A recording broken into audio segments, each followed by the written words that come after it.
Sobre el contexto de la elección del Papa Francisco, en primer lugar, hay que subrayar la conmoción causada por la renuncia del Papa Benedicto. Aunque había insinuado esta posibilidad del mismo Ratzinger en el libro Luz del Mundo en 2010, nadie se lo esperaba. Estoy convencido de que Ratzinger, que había vivido muchos años al lado de San Juan Pablo II, había decidido en el momento de su elección ya de la posibilidad de renunciar cuando sintió que ya no tenía fuerza física y mentales para llevar a cabo su onerosa tarea. Como responsable de un dicastero, Ratzinger había visto las dificultades de los últimos años del gobierno de la Iglesia por la enfermedad de Juan Pablo II, y yo creo que en su corazón decidió que él, en una condición similar, haría de manera diferente, y lo hizo. Para la Iglesia y para el mundo fue una conmoción. Ahora no nos damos más cuenta. 10 años después nos parece así la gran sorpresa, la desorientación que causó el hecho de que un papa renunciara. Por primera vez en la historia, un papa renunciaba al papado por razones de vejez, porque ya no se sentía con fuerzas para gobernar a la Iglesia. Hubo muchas preguntas que luego se fueron respondiendo poco a poco. ¿Cómo se llamaría el Papa tras su renuncia? ¿Cómo se vestiría? ¿Qué relación tendría con su con su sucesor? ¿Cuál sería la gestión de ambos, Papa y Papa emérito? Estas eran las preguntas. Pero si la conmoción de la renuncia de Benedicto XVI fue el contexto inmediato y totalmente inesperado en el que se desarrolló aquel cónclave del marzo de 2013, tenemos que recordar otras cosas. La decisión de Ratzinger, que como sabemos aún vivió casi 10 años, resultó, antes de todo, muy valiente, y yo creo que se necesitaba más valor para renunciar que para continuar, también porque todos sus colaboradores le aconsejaron de continuar. Pero también tenemos que recordar que el contexto más general de los últimos años en lo que respecta a la curia romana también presentaba unas dificultades y un clima un tanto sombrío. De hecho, hay que darse cuenta de otro acontecimiento. En el año antes, el 2012, antes de la renuncia de Benedicto y la elección de Francisco, estuvo marcado por la investigación del así dicho Batilix sobre la filtración de documentos del escritorio del Papa, delatado por su mayordomo Paolo Gabriele. Más allá del hecho en sí, ciertamente muy grave, dado que la divulgación de tantos documentos había sido pilotada desde el interior del departamento papal, esos documentos describían un clima de tensiones y luchas intestinas. Algunas de ellas estaban relacionadas con la gestión de los órganos económicos financieros de la curia romana. Este clima de pesadez también se había proyectado sobre el cónclave. Los cardenales que acudieron a Roma para elegir el sucesor de Benedicto XVI, con el Papa emérito aún vivo y en ese momento encerrado en el Palacio de Castel Gandolfo, lo voy a repetir, condición totalmente extraordinaria y nueva para la vida de la Iglesia, esos cardinales habían acabado presentando a la curia romana bajo a una aura absolutamente negativa, también si muchas veces no correspondía a la verdad de los hechos, pero una aura absolutamente negativa. Evidentemente, no todo lo que se escribía y decía correspondía a la verdad, pero ciertamente en aquel momento y en aquel contexto histórico, las cotizaciones de la curia en aquel inicio de 2013 era muy baja. Del mismo modo, por una extraña forma de extensión, este juicio no bueno, este juicio negativo, se había extendido desde la curia y sobre todo desde la curia italiana, un poco a todos los posibles candidatos italianos al papado. Existía en definitiva una especie de prejuicio negativo sobre la posibilidad de elegir un papa italiano. Estoy hablando de medios de comunicaciones, de opinión pública, pero claro es que los cardenales que llegaban y discutían tendría que tener cuenta del debate público. La reforma de la curia romana, entonces, fue una de las exigencias que surgieron de las congregaciones generales previas al cónclave, junto a una acción más decidida en favor de la transparencia financiera y, por tanto, una reforma de las estructuras económicas de la Santa Sede. Además, parecía importante una mayor implicación de los episcopados a la hora de asesorar y ayudar al Papa en su tarea. Si este era el contexto histórico a nivel de Santa Sede de Curia Romana, tenemos que recordar también el contexto histórico más grande, el contexto histórico eclesial. Los últimos años del pontificado de Benedicto XVI habían estado profundamente marcados por la crisis de los abusos, que fue un punto de vuelta, le dio un paso de vuelta al pontificado, el escándalo de los abusos. Los casos de Irlanda, Alemania, Estados Unidos. Esta lucha, que tenemos que recordar, fue emprendida primero por Juan Pablo II y después la ha continuado el Papa Ratzinger, mostró la necesidad de dar nuevos pasos en la línea de un profundo cambio de mentalidad y no solo de leyes y normas. Lo que había caracterizado a Benedicto XVI era su escucha de las víctimas, sus encuentros con las víctimas de abusos encontradas durante sus viajes. Pero la respuesta de Benedicto fue una respuesta penitencial.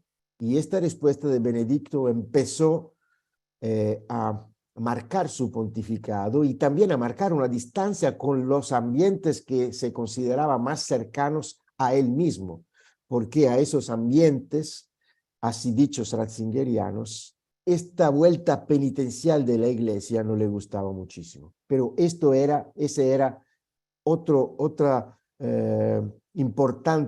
punto importante del contexto. También en relación al contexto eclesial, cabe recordar a los ataques y críticas a Benedicto XVI, considerado como papa conservador. Creo que Ratzinger fue víctima de los autodenominados ratzingerianos, que no valoraron muchas de las enseñanzas de Benedicto.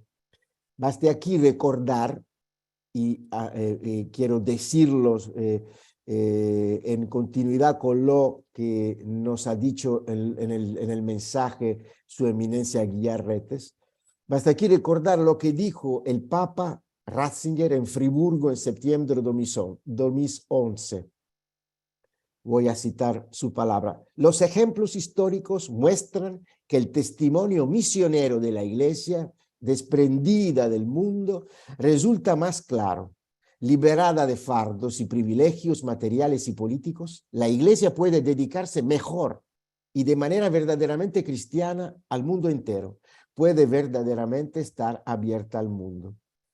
¿No son estas palabras una invitación a una iglesia para que abandone los sueños de hegemonía y de poder y sobre todo para que deje de confiar en la fuerza de sus estructuras?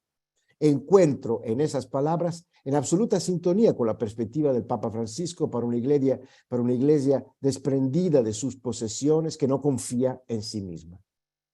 En cuanto, en final, al escenario internacional, hay que recordar la reelección del presidente demócrata Barack Obama en noviembre de 2012 y la guerra en Siria, que será la ocasión de la primera iniciativa diplomática y de oración fuerte del pontificado, con la jornada de ayuno y oración por la paz en Siria y en el mundo, fijada para el Papa Francisco para el día 7 de septiembre de 2013. Se llega así a ese cónclave y tenemos que, porque eso también pertenece al contexto para comprender lo que ha pasado y lo que ha permitido los primeros pasos del pontificado. Y tenemos que regresar, disculpe, a las palabras que el mismo cardenal Jorge Mario Bergoglio dijo en las congregaciones generales en la única vuelta que tomó las palabras.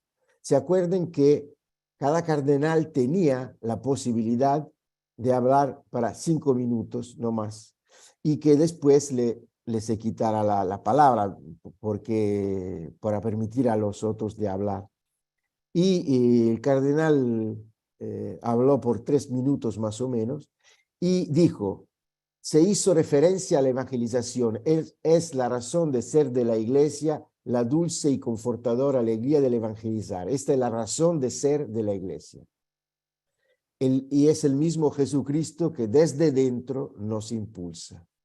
Evangelizar supone celo apostólico, evangelizar supone en la iglesia la parresía de salir de sí misma. La iglesia está llamada a salir de sí misma e ir hacia las periferias, no solo geográficas, sino también las periferias existenciales, las del misterio del pecado, las del dolor, las de la injusticia, las de la ignorancia y prescindencia religiosa, la del pensamiento, la de toda miseria. Cuando, segundo punto de este discurso, cuando la iglesia no sale de sí misma para evangelizar, deviene autorreferencial y entonces se enferma.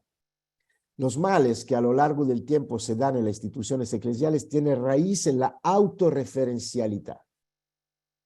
Y, tercer punto, la iglesia cuando es autorreferencial, sin darse cuenta, cree que tiene luz propia. Esta es una enfermedad que acompaña la vida de la iglesia, aún hoy.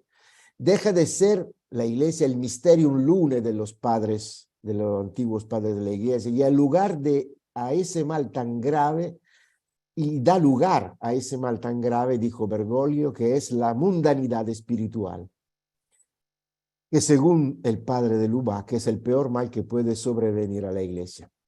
Ese vivir para darse gloria a los unos a otros. Simplificando, hay dos imágenes de iglesia. La iglesia evangelizadora que sale de sí o la iglesia mundana que vive en sí, de sí, para sí.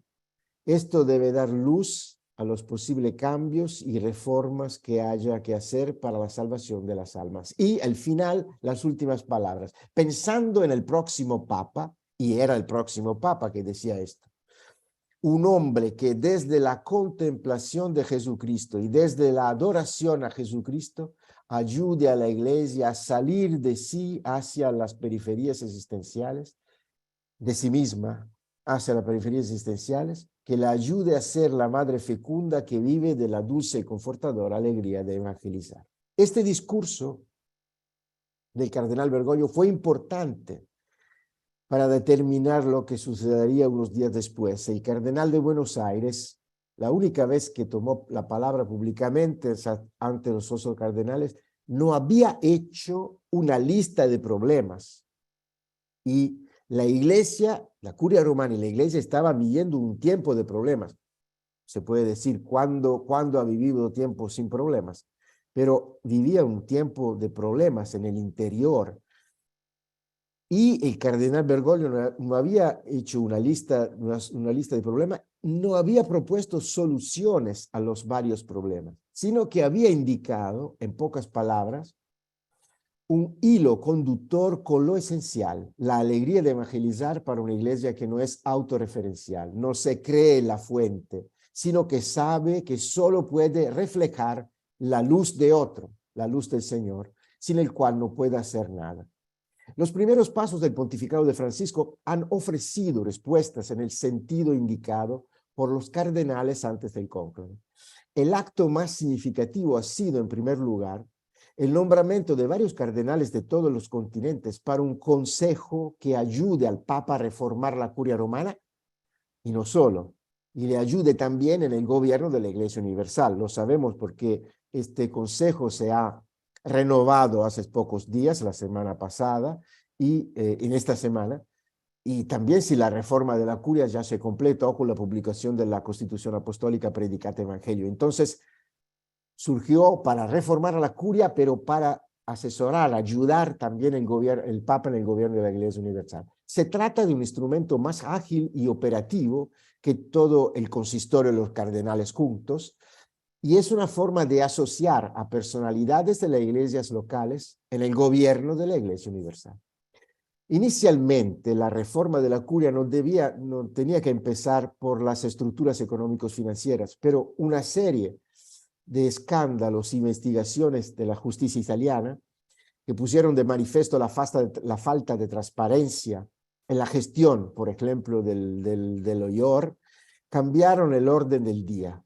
Así que fue necesario empezar la reforma de la curia por esas reformas de las oficinas, de los dicasterios financieros y económicos, continuando en un camino ya inaugurado, tenemos que recordarlo siempre, por Benedicto XVI. Permítame detenerme ahora en otro aspecto del contexto histórico. Para analizarlo, bastaría comparar dos fotografías.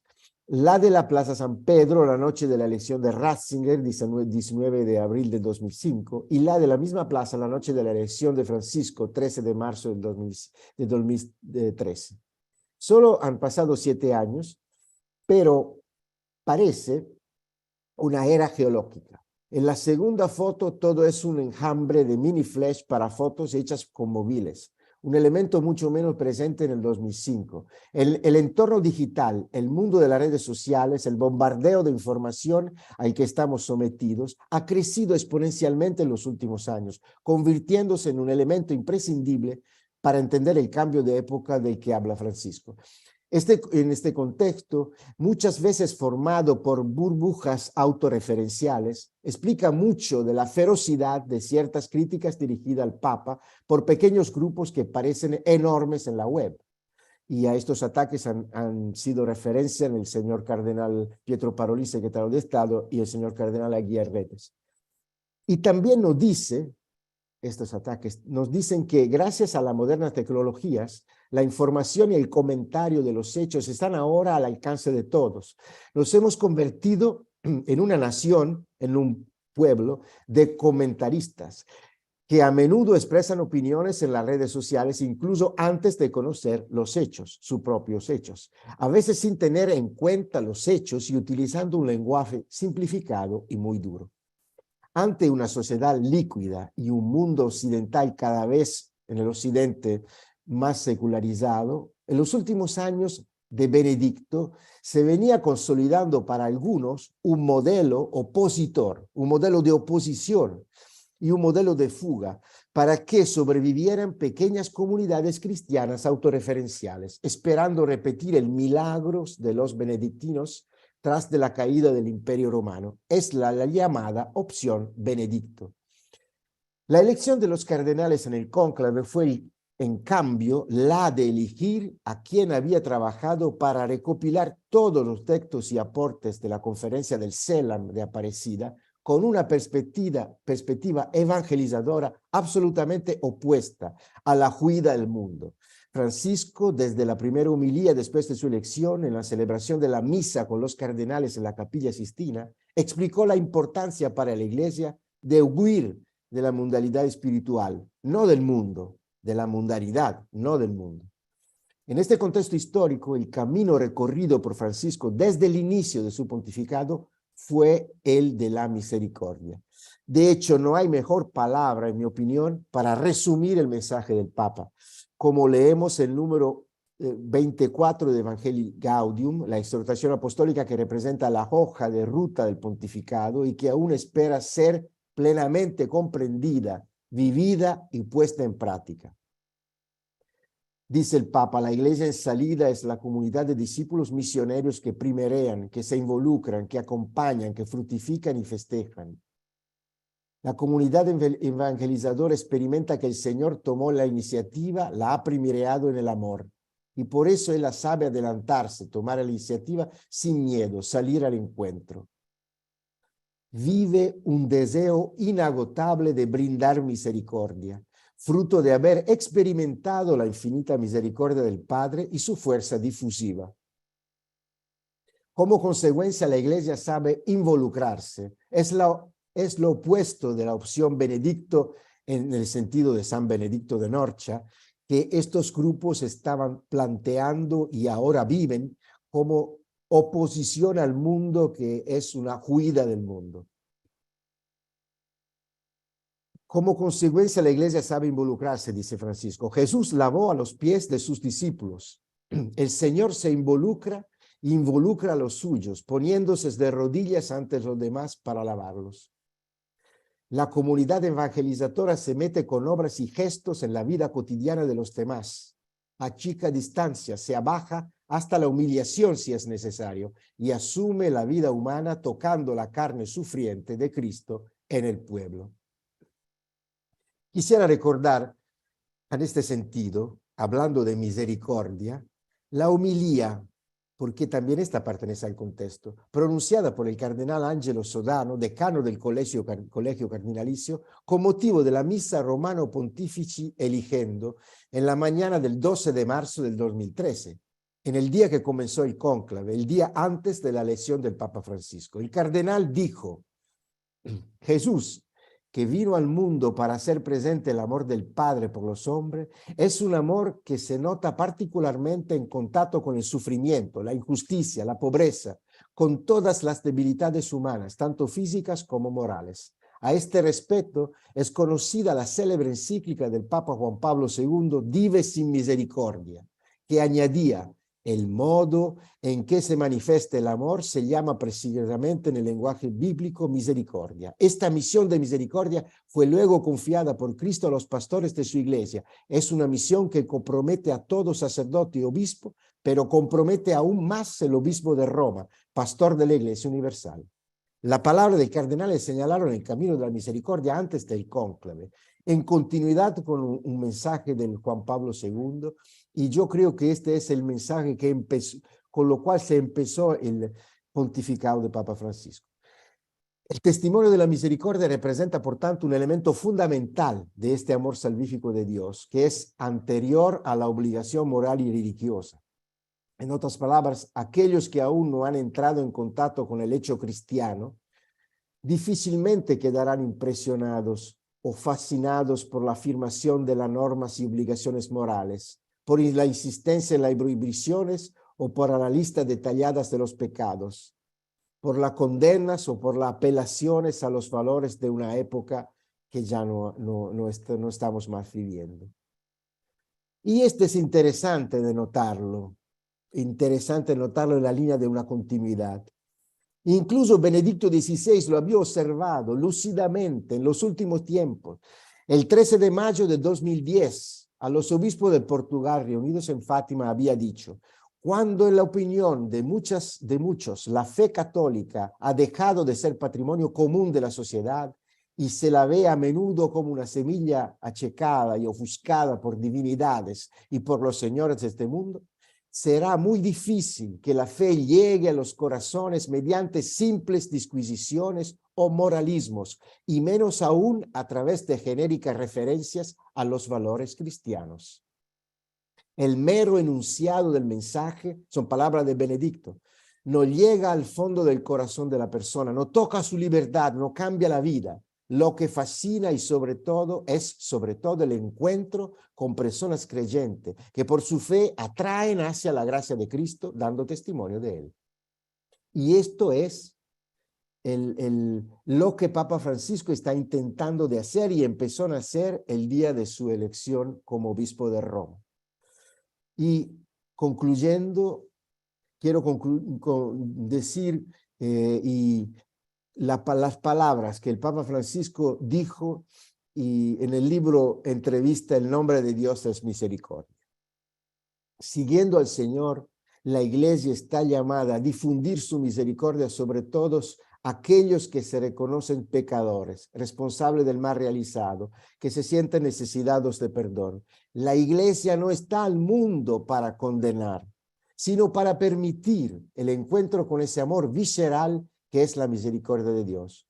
Para que eso suceda, lo repito a menudo, hace falta salir de las iglesias, de las parroquias, salir e ir a buscar a las personas ahí donde viven, donde sufren, donde esperan.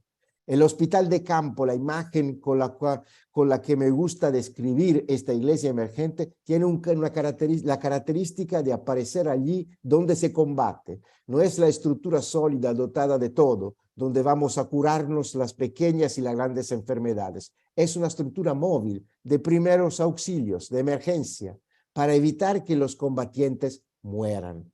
Se practica la medicina de urgencia, no se hacen check-up especializados. Espero que el jubileo extraordinario de la misericordia haga emerger más aún el rostro de una iglesia que descubre las vísceras maternal de la misericordia y que sale al encuentro de los muchos heridos que necesitan atención, comprensión, perdón y amor. Las palabras del Papa antes del jubileo de la misericordia. Yo creo que los pasos que ha dado en la vía de la misericordia son la vía de la misión hoy para la iglesia, porque en el mundo digital, en la sociedad líquida en la cual vivimos, donde todos hablan, todos comentan, todo simplifica la realidad, hay muchísima gente que necesita escucha, que necesita de ser escuchada, acogida, abrazada. Y la vía de la misericordia, nos enseña Francisco, es hoy la vía mejor para anunciar el Evangelio de Jesucristo. Esto empezó y fue una respuesta fuerte a la necesidad de la iglesia y del mundo en aquel tiempo, y sigue siendo hoy la respuesta, porque creo que la exhortación Evangelii Gaudium necesita aún más de ser comprendida, vivida y aplicada. Muchísimas gracias.